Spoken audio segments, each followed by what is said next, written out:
schnellste im Training. Und ja, und dann Jürgen Schmal, Polsetter, wäre er gewesen gestern.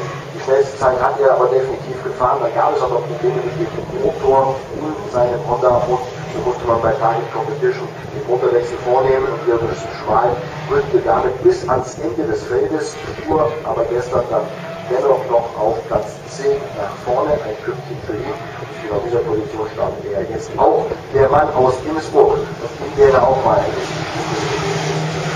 nächste Start an Europasport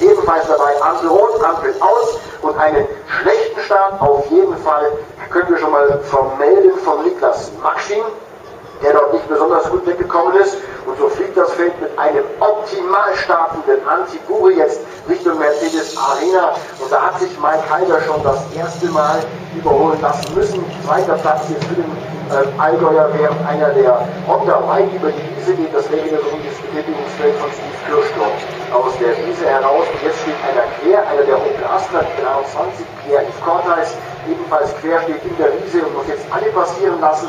Und ist jetzt ganz am Ende des Feldes, war nicht zu sehen, aber es war eine feindliche Remontage. Auf jeden Fall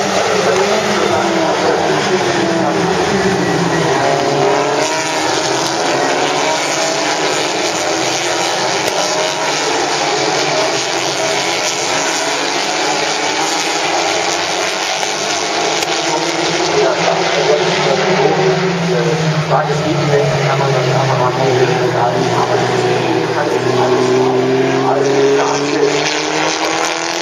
optimal installiert, weil da ist gar nichts dort und die Startnummer 23 und der kommt jetzt auf